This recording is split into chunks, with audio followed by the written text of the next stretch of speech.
SIR শুরু হয়ে গেল, যেখানে মমতা বন্দ্যোপাধ্যায় বলেছিলেন যে পশ্চিমবাংলায় এসআইআর হতে দেবো না, কিন্তু সেখানে দেখা যাচ্ছে যে এসআইআর চালু।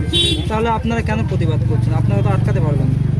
আমরা রাজ্যবাসীকে বলবো যে আমাদের দেশের, আমাদের রাজ্যের মাননীয় মুখ্যমন্ত্রী যে কথা বলেছিলেন এই রাজ্যে এসআইআর হতে দেবেন না, কিন্তু আজকের এসআইআর হচ্ছে, তাহলে ডাল মে কুচ কালা হয়। উনি কি দিনে একরকম কথা বলেন, রাতে আর একরকম কথা বলেন? আমার রাজ্যের 10 কোটি মানুষকে আমি কৈফিয়ত চাইতে বলবো মাননীয়ার কাছে, কেন আপনি বলেছিলেন এসআইআর হতে দেবেন না, আজকের কেন এসআইআর হচ্ছে? এসআইআর বিরুদ্ধে আপনি কেন কেস করেননি?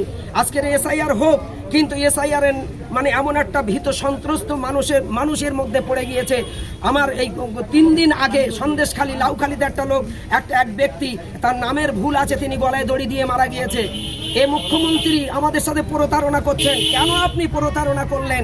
এসআইআর যদি বা আপনি করছেন, আমাদের নামের ভুলগুলো কেন তার আগে সংশোধন করার সুযোগ দেওয়া হলো না?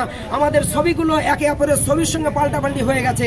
আমার ছবি আর একজনের, আর এক ছবি, তার ছবি আমার।